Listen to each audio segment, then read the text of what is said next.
व्रतं चरिष्यामि तच्छकेयं तन्मे राध्यताम्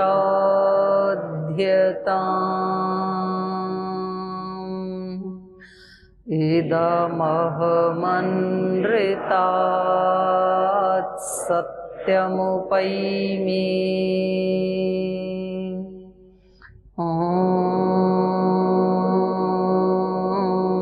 सहना भवतु सहनौ भुनक्तु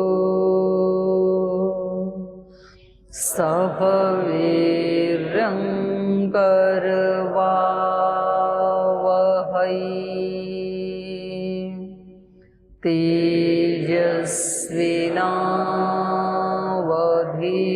तेजस्विनावधीतमस्तु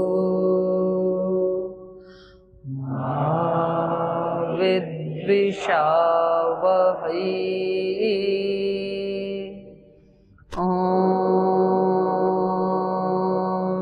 शांति शांति शांति।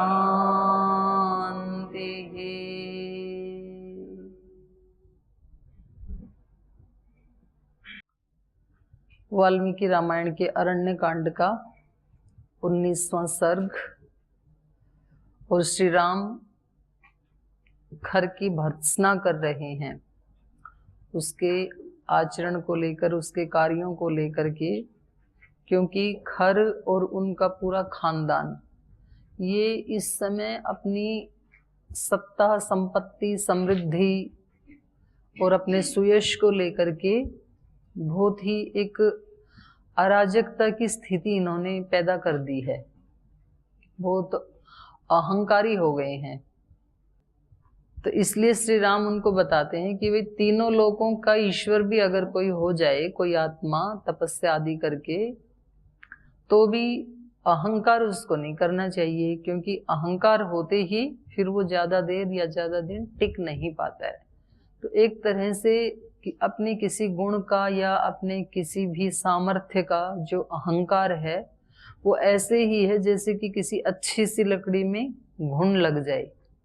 तो ऊपर से देखने में तो वो वैसा का वैसा दिखता है, लेकिन अंदर से फिर खोखला हो जाता है। जैसे किसी लकड़ी आदि में लग जाता है ना, दरवाजे आदि में, तो दरवाजा ऊपर से दिखने में वैसा ही लगेगा, लेकिन अंदर से पूरा खोखला होता है। तो एक तेज हवा का झोंका भी उसको गिरा सकता है।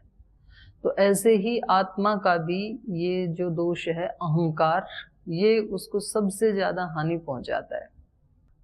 तो ये बहुत, यद्यपि इनके मन में ये कभी कठोरता अपनाते नहीं है, श्री राम कभी किसी को कठोर वाणी में नहीं बोलते हैं, लेकिन यहाँ पर क्योंकि ये असुर हैं तो इनको मृदुता की वाणी समझ में भी नहीं आएगी। तो इसलिए लोक में कहा जाता है, हमारे जो ऋषि महात्मा हैं, संत महात्मा हैं, उन्होंने बताया कि व्यवहार कैसा होना चाहिए, यथा योग्य। जिसके साथ जैसा व्यवहार करना चाहिए उसके साथ वैसा ही करना चाहिए। जैसे किसी विद्वान के साथ बात कर रहे हैं तो विनम्रता पूर्वक हाथ जोड़ करके उनको बताना पड़ेगा कि आप इधर से नहीं, आप इधर से जा सकते हैं। और किसी कुत्ता बिल्ली को बताना हो तो तब हाथ जोड़ के उसको बताओगे तो उसको समझ नहीं आएगी। कोई भैंस आ गई, उसके आगे हाथ जोड़ के आप खड़े हो जाओ कि भैंस आंटी इधर से नहीं, आप इधर से जाइए, तो उसको तो समझ नहीं आएगा। तो उसको उसके ढंग से बताना पड़ेगा। तो इसलिए यद्यपि इनके मन में कोई इन आत्माओं के प्रति दोष की भावना नहीं है, श्री राम के मन में इनको कष्ट देने की भावना नहीं है, मन में तो मृदुता ही है, लेकिन फिर भी बाहर से अत्यंत कठोर भाषण का प्रयोग कर रहे हैं। इनके लिए इनको बता रहे हैं कि कर्म लोक विरुद्धम तु कुर्वाणम क्षणदाचर तीक्ष्णम सर्वजनो हंति सर्प दुष्टम इवागतम। जो लोक विरुद्ध कर्म करते हैं, लोक विरुद्धम कर्म कुर्वाणम, हमारे पूज्य गुरुदेव बार बार बताते हैं, एक भगवान का अनुशासन है, एक देश का अनुशासन है, एक समाज का अनुशासन है, एक व्यक्ति का खुद का अनुशासन है, आत्मानुशासन। और अच्छे व्यक्ति को सभी अनुशासन का पालन करना चाहिए। भगवान का अनुशासन क्या है? उसके लिए वेद है, शास्त्र हैं, ऋषि हैं, वो बताते हैं कि कैसे हमें आचरण करना चाहिए, तो उसका उल्लंघन ना करे समझदार व्यक्ति। फिर एक देश का संविधान है, अनुशासन है। वेद में तो कहीं नहीं लिखा कि सड़क पे आप बाईं तरफ चलें, लेकिन संविधान में लिखा है। अब अमेरिका में तो इससे उल्टा है, वो सीधी तरफ चलते हैं। उनकी गाड़ी के जो ड्राइवर की सीट आदि है वो भी राइट हैंड में, लेफ्ट हैंड में होती है, यहाँ राइट हैंड में होती है। तो ये हर देश का अपना एक अनुशासन है, तो उसका भी पालन करना चाहिए। कोई व्यक्ति कहे कि मैं तो अमेरिका से आया हूँ और हमारे यहाँ तो राइट चलते हैं, तो मैं तो यहाँ भी राइट चलूंगा, तो फिर उस व्यक्ति को उस अपराध में दंड मिल सकता है, क्योंकि वो उल्लंघन कर रहा है समाज के अनुशासन का। फिर एक किसी कुल खानदान का, परिवार का अनुशासन होता है, जैसे कि पतंजलि योगपीठ में संन्यास आश्रम का या पतंजलि विश्वविद्यालय का अपना एक अनुशासन है। उसके कुछ बिंदु, कुछ पॉइंट्स बनाए हैं और वो आते ही विद्यार्थियों को बता दिया जाता है कि आपको यहाँ ऐसे रहना है, इतनी बजे उठना है, इतनी बजे सोना है, ये पदार्थ खाने हैं, ये बिल्कुल नहीं खाने हैं, ये कार्य बिल्कुल नहीं करने हैं। तो उसका कोई उल्लंघन करता है तो फिर उसको दंड मिलता है। तो उस अनुशासन का पालन करना ही चाहिए समझदार व्यक्ति को। फिर सबसे लास्ट में होता है आत्मानुशासन। मानो हमारे ऊपर किसी का भी अनुशासन नहीं है, हम कहीं ऐसे एकांत में, जंगल में, गुहा में कहीं ऐसे रह रहे हैं बिल्कुल अकेले, तो वहां तो किसी का भी अनुशासन नहीं है। तो वहां व्यक्ति कैसे जिए? आत्मानुशासन से। अपना अनुशासन खुद बनाए वो, कि मुझे कितनी बजे उठना है, कितनी बजे सोना है, मेरी दिनचर्या क्या रहेगी, कितने घंटे जाप करना है, कितने घंटे स्वाध्याय करना है, कितने घंटे प्राणायाम करना है, कितने घंटे ध्यान करना है, कैसा भोजन करना है, कितना करना है, कितनी बार करना है। जैसे अपने डोमेट वाले पूज्य गुरुदेव थे, बड़े गुरुदेव, तो उन्होंने अपनी डायरी में उनके जब देखा, पुरानी डायरियों में, तो वो अपना अनुशासन खुद बना के रखते थे।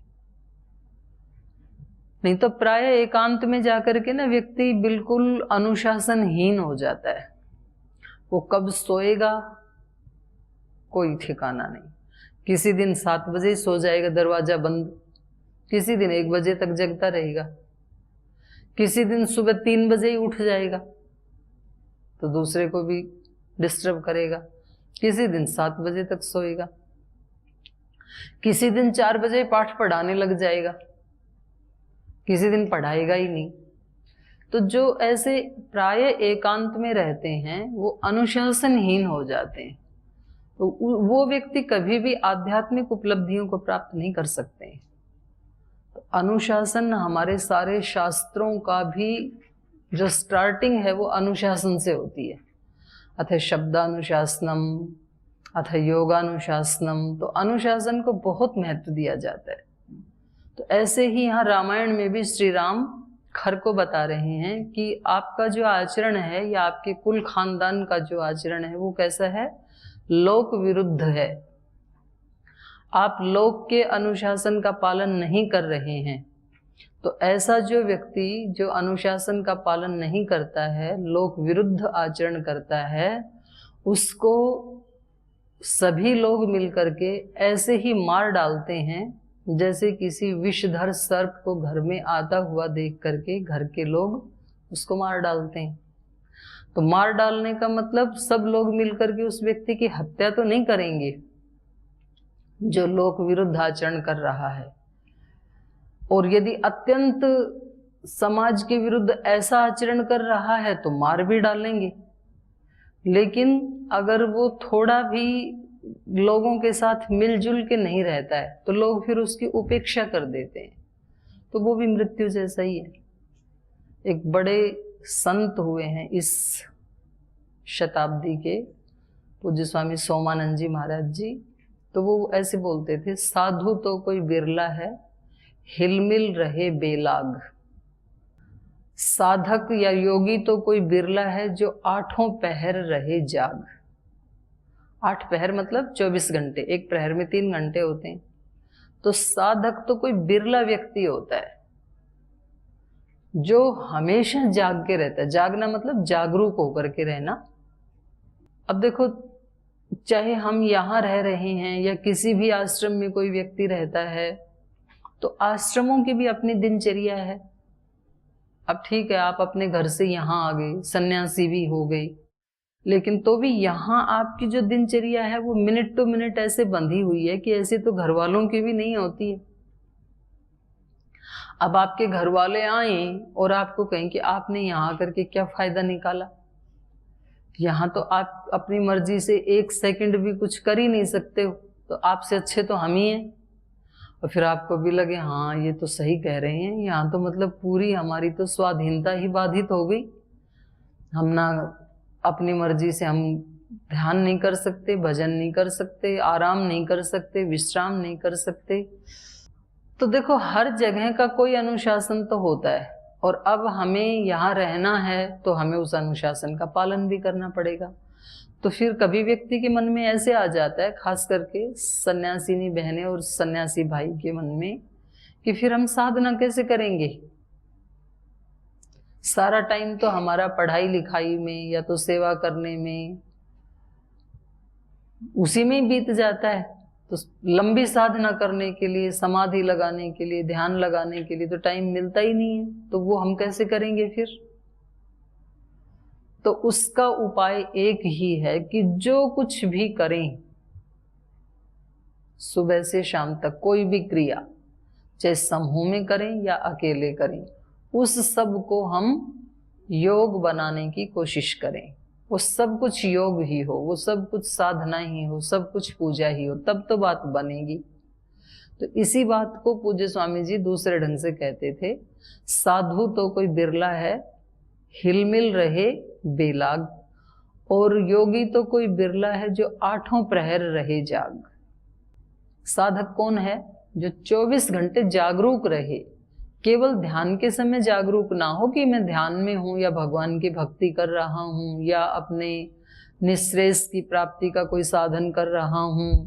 तो ये बात केवल ध्यान के समय, उपासना के समय मन में ना आए, बल्कि जैसे हम रामायण पढ़ रहे हैं तो रामायण के बाद, एक तो जब आप पहले रामायण के प्रारंभ में आंख बंद करके थोड़ी देर बैठते हैं, तब तो संकल्प और व्रत लिया जाता है, अग्ने व्रत पते व्रतम चरिष्यामि, कि 1 घंटा ये कैसा होगा मेरा पाठ पढ़ना, पूजा जैसे ही होगा।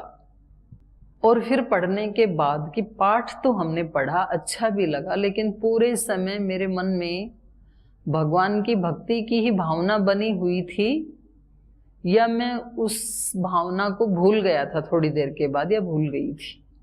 तो खुद से खुद को पता लगेगा। तो आज भूल गए थे तो कल फिर ध्यान रखेंगे, फिर कल भी भूल गए तो परसों ध्यान रखेंगे। ऐसे जब व्यक्ति रोजाना करेगा तो मन का ऐसा स्वभाव है कि इसको बार बार किसी चीज की ट्रेनिंग दी जाती है तो ये वैसा करने ही लग जाता है, फिर स्वाभाविक रूप से फिर ध्यान रखने ही लग जाता है। यहाँ क्लास में आते समय जब आप आ रहे थे तो योग युक्त थे या योग से दूर थे? यहाँ बैठने के बाद योग युक्त थे, जागरूक थे या सोए हुए थे? रास्ते में आते समय जागरूक थे कि सोए हुए थे? ये खुद से खुद की अपने आप ही ट्रेनिंग करनी होती है, कोई दूसरा करवा नहीं सकता है। कोई दूसरा तो ज्यादा से ज्यादा आधा घंटा ध्यान करा देगा, कोई 1 घंटा ध्यान करा देगा। लोगों ने सेंटर खोल ही रखे हैं ना ध्यान के, तो 1 घंटे से बनता तो कुछ भी नहीं है। उन सेंटरों में ध्यान करके अभी तक एक व्यक्ति भी आत्मवेता या ब्रह्मवेता नहीं बना। और आज तक जितने भी ऋषि मुनि हुए वो किसी सेंटर में नहीं गए। खुद से खुद का प्रशिक्षण, खुद से खुद की ट्रेनिंग करनी होती है। जो वास्तव में साधक हैं उनको 8 प्रहर उनको जाग के रहना पड़ता है। और मन का ये स्वभाव है, आप इसको जैसा बताएंगे, क्योंकि मन तो आपका सेवक है, तो अपने सेवक को, अपने नौकर को आप जैसा बताएंगे काम वैसा वो कर देगा। और हमने बहुत समय से इसको मालिक बनाया है कि भाई ये जो चाहे करता है, मन तो मानता नहीं है, क्या करें, और खुद को बेचारा बनाया है हमने। आप देखो, आपने अपने कमरे में कोई ऐसी टेबल रख रखी है जहां आप कमरा खोलते ही जाके पुस्तकें रखते हैं, या आपने अपने बाथरूम के पास कोई ऐसी टेबल रखी है कि उसके ऊपर आप जब आप नहाने जाते हैं तो उसके ऊपर कपड़े रख देते हैं, और ऐसे आप करते रहे 2, 4, 6 महीने, और फिर अचानक एक दिन वो टेबल हटा दिया आपने, तो कमरे में जाते ही आपका हाथ पुस्तक रखने के लिए कहाँ जाता है? वहीं जाता है, उस टेबल के पास ही। टेबल है नहीं अभी, तो कभी आपको लगता है कि अभी तो ये तो नीचे ही गिर जाती पुस्तकें, अभी तो कपड़े नीचे ही गिर जाते, ऐसे होता है? नहीं होता है। तो हमें आदत पड़ जाती है हमारे मन को। तो यदि हम बार बार अपने मन को ये ट्रेनिंग दें कि भाई देखो, अलग से लंबी साधना करने के लिए अपने पास समय नहीं है, भगवान ने हमें जिस परिस्थिति में रखा है, तो अब हर काम को करते हुए ये जागरूकता बनाने की ट्रेनिंग लेनी पड़ेगी, अपने मन को बताएं, हर समय जागरूक रहना पड़ेगा। यही साधना है। फिर जो भी करेंगे वो भगवान की भक्ति ही है, वही उपासना ही है, और हो जाता है ऐसे। तो साधक तो कोई बिरला है जो 8 प्रहर रहे जाग। 8 प्रहर कैसे जागेगा व्यक्ति? चलो, जागते हुए तो जागरूक रह लेगा, सोते हुए कैसे जागेगा? साधकों की नींद भी योग निद्रा जैसे होती है, योग की स्थिति होती है। तो इसलिए वहां पर गीता में बताया, या निशा सर्वभूतानाम तस्मिन जागृति संयमी। जो निशा है सब लोगों के लिए, वो पढ़ के सो जाते हैं। संयमी व्यक्ति वहां भी जागता है। जागता मतलब जागरूक रहता है। तो नींद में भी उसको कोई उल्टा सीधा सपना नहीं आएगा, क्योंकि वो अपने मन को संकल्पित करके सुलाता है, शरीर को सुलाता है, खुद तो जागरूक रहता है। तो यहाँ जो असुरता है वो कैसे बढ़ती है? अजागरूक होने से। फिर चाहे वो खरदूषण है, चाहे हम हैं, जब हम जागरूक नहीं हैं, लोक विरुद्ध आचरण करते हैं, अनुशासन के विरुद्ध आचरण करते हैं, वेद विरुद्ध आचरण करते हैं, गुरुजनों की आज्ञा के विरुद्ध आचरण करते हैं, तो उससे क्या बढ़ेगा? असुरत्व। और उस असुरत्व के बढ़ने से अच्छे लोग हमें मार डालते हैं, या तो फिजिकली मार डालते हैं, या तो एक उपेक्षा के भाव से। तो मरा हुआ ही व्यक्ति है जिसका कोई सुयश नहीं है। जीवन तो उसी का है ना जिसकी कीर्ति है समाज में, संसार में, जिसका सुयश है, जिसको सब लोग अच्छा मानते हैं। तो ये श्री राम का उपदेश केवल खर के लिए नहीं है, श्री राम का उपदेश हम सब के लिए भी है। तो पीछे के पाठ से कुछ पूछना है किसी को? किसी का कोई प्रश्न है? जी। ओ माता जी प्रणाम। जी माता जी, भारत के अंदर अनेक मत पंथ संप्रदाय हैं, उन सब की अलग अलग मान्यताएं हैं।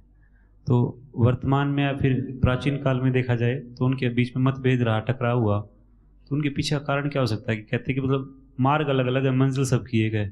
नहीं, प्राचीन काल में किसके मार्ग अलग रहे? जैसे बौद्ध धर्म का खंडन आचार्य शंकराचार्य जी ने किया गया था कि भारत से बौद्ध को हटा करके उन्होंने अपने 4 पीठों की स्थापना की। महर्षि दयानंद ने निराकार की, त्रित्ववाद की स्थापना की, द्वैतवाद, अद्वैतवाद। तो इनके बीच में मतलब थोड़ा बताते कि थोड़ा टकराव रहा है, फिर कुछ ऐसी? नहीं, टकराव नहीं होता है। देखो, एक व्यक्ति ने एक तरह की साधना करके सत्य को प्राप्त किया, इसलिए सब ऋषियों ने तो यही बोला है कि सत्य तो एक ही है। लेकिन यदि कोई सत्य के नाम पे और अपनी वैदिक सनातन परंपरा को बदनाम कर रहा है, तो फिर उसका तो विरोध करना ही पड़ेगा ना। ज्योतिष के नाम पे, धर्म के नाम पर, पूजा के नाम पर, मंदिरों के नाम पर महर्षि दयानंद ने किस चीज का खंडन किया? मंदिरों में जो गलत काम होते थे उसका खंडन किया, मंदिर का खंडन नहीं किया। तो उसका तो खंडन करना ही पड़ेगा। तो कोई भी महापुरुष अगर कहीं भगवान का नाम लेकर के, शास्त्र का नाम लेकर के, सनातन धर्म का नाम लेकर के अगर कहीं कोई व्यक्ति गलत काम करता है तो उसका खंडन तो करना ही चाहिए, और वो ही करते हैं। वरना तो महापुरुष किसी को ऐसे बाधित नहीं करते हैं कि जिस मार्ग से मैं चला हूं ऐसे ही आपको करना है, बाकी सब गलत, ऐसा तो नहीं कहते हैं। तो ठीक है, एक व्यक्ति किसी एक अहिंसा का आश्रय लेकर के सत्य को प्राप्त कर सकता है, एक व्यक्ति ब्रह्मचर्य का आश्रय लेकर के कर सकता है, एक व्यक्ति सेवा का आश्रय लेकर के अपने आप को उस तत्व तक पहुंचा सकता है, एक व्यक्ति एकांत में रह करके पहुंचा सकता है। तो ऐसे तो बहुत सारे उपाय हैं ही, और उसमें तो हमारे सब शास्त्रों ने भी उदारता दिखाई है, सब ऋषियों ने भी उदारता दिखाई है, महर्षि पतंजलि जी ने भी उदारता दिखाई है। यद्यपि अष्टांग योग उन्होंने बता दिया, तो भी प्रथम पाद में कितने सारे उपाय उन्होंने बताए हैं, और फिर लास्ट में कहा यथा विमत ध्यानाद्वा, जैसे इन उपायों में से जो आपको रुचिकर लगे उसको एक को पकड़ लो। ऐसे ही सांख्यकार ने भी लास्ट में कहा यद्वा तद्वा तदुच्छितिर, आप जैसे तैसे भी करें उस अज्ञान की या दुख की उच्छिति कर दीजिए। तो दिए हैं ऑप्शन तो हमारे ऋषियों ने, ऐसे कहीं भी नहीं कहा उन्होंने। तो जहां गलत है उसको तो फिर हटाना ही पड़ेगा। श्री राम भी हटा रहे हैं, श्री राम भी किसी को बाधित नहीं करते हैं, लेकिन जो धर्म के नाम पर गलत कर रहे हैं तो फिर उसका तो खंडन करना पड़ेगा। कई जैसे महापुरुषों के प्रवचनों में भी सुना है कि व्यक्ति को ना मंदिर जाने की जरूरत है ना मस्जिद जाने की जरूरत है, वो अपने अंदर से अपने आप को मतलब प्राप्ति कर सकता है परम तत्व की। तो इसमें मंदिरों का फिर क्या महत्व रह जाता है जब ऐसे प्रवचन दिए जाते हैं? अरे तो सब एक जैसे नहीं है ना भाई साहब। हाँ, जिसने अपने मन मंदिर में उस देवता को ढूंढ लिया तो सही है, उसके लिए कहीं जाने की जरूरत नहीं, बिल्कुल सही बात है। जिस व्यक्ति को वहां जाकर के शांति मिल रही है थोड़ी देर के लिए भी, तो उसका वहां जाना ठीक है, अच्छी बात है, क्योंकि सबकी एक जैसी स्थिति नहीं होती है भाई। घी खाना अच्छा है बुरा है? सबके लिए अच्छा नहीं है।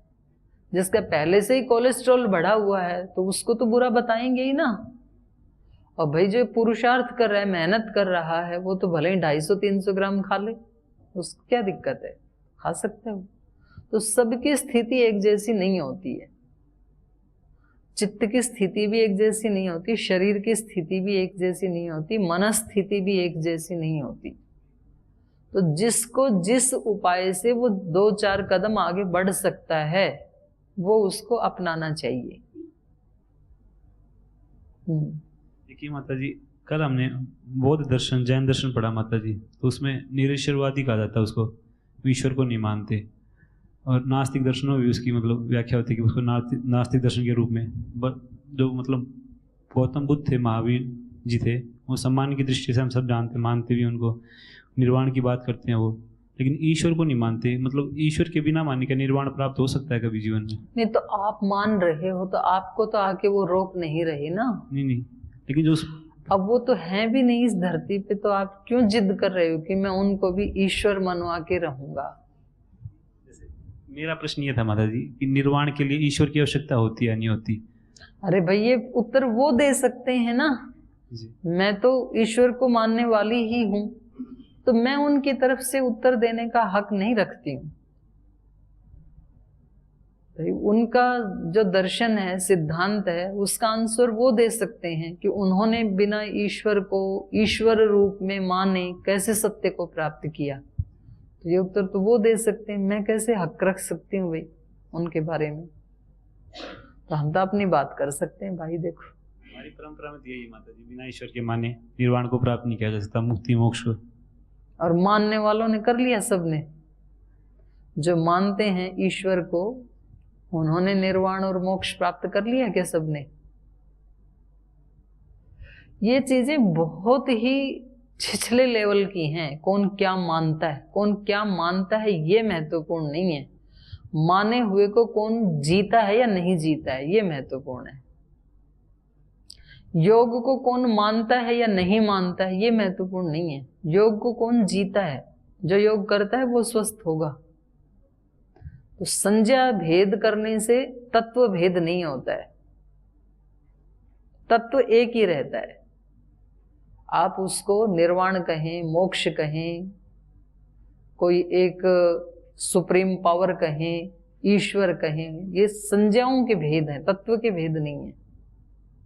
और मैंने तो कई बार कहा है कि हमारे को ये मत पंथ संप्रदाय के झगड़े पचड़े में पड़ना ही नहीं है, इसके ऊपर चर्चा करनी ही नहीं है अपने को, कौन ठीक है कौन गलत है, इसका हक हमें नहीं है। दर्शन पढ़ते हुए माता जी, जैसे लगा हुआ हमारे सिलेबस में बहुत दर्शन, आप पढ़ लीजिए उनका दर्शन, भाई उन्होंने ऐसे ऐसे माना, ठीक है, हमें जानकारी है उन्होंने कैसे माना, उनका क्या दर्शन है, उसमें से हमें कितना पसंद आ रहा है, हमें अपने लिए कितना बेनिफिशियल लग रहा है, उसको हम ले लें, बाकी हम मौन रहें। खंडन करने का हक हमें नहीं है। ठीक, और किसी का प्रश्न है? चलो आगे। कर्म लोक विरुद्धम तु कुर्वाणम क्षणदाचर तीक्ष्णं सर्वजनो हन्ति सर्पं दुष्टं इवागतं लोभात् पापानि कुर्वाणः कामाद् वा यो न बुध्यते भ्रष्टः पश्यन्ति तस्यान्तं ब्राह्मणी करकादिव वसतो दण्डकारण्ये तापसान् धर्मचारिणः किन्नु हत्वा महाभागान् फलं प्राप्स्यसि राक्षस न चिरं पापकर्माणः क्रूरा लोकविजुगुप्सिता ऐश्वर्यं प्राप्य तिष्ठन्ति शीर्णमूला इवाद्रुमा। लोभात् पापानि कुर्वाणः कामाद्वा यो न बुध्यते। जो लोग लोभात् कामात्वा, लोभ के कारण या तो अपनी कामनाओं के कारण, पापानि कुर्वाणः, पाप करते हुए, व्यक्ति पाप क्यों करता है? एक बेसिक प्रश्न है ना भाई, व्यक्ति पुण्य क्यों करता है और व्यक्ति पाप क्यों करता है, करता क्यों है? तो पाप के लिए क्या बताया, पाप किस कारण से करता है? लोभ के कारण।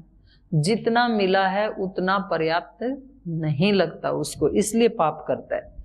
कोई व्यक्ति किसी की चेन तोड़ के ले जाता है, किसी की जेब काट के ले जाता है, किसी का पर्स चुरा के ले जाता है, तो ये सब क्या है? पाप कर्म है ना। करता क्यों है व्यक्ति ये सब? कोई किसी के घर में सेंध लगा के चोरी कर लेता है, करता क्यों है ये पाप? लोभ के कारण।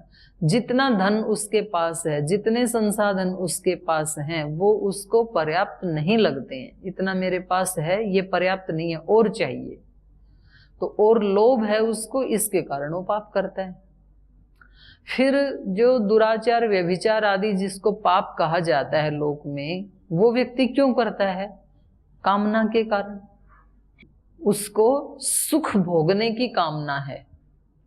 तो जितने भी पाप कर्म हैं वो किसके कारण होते हैं? दूसरे को सता रहा है व्यक्ति, तो ये भी एक कामना है, दूसरे को सता के उसको खुद को अच्छा लगता है।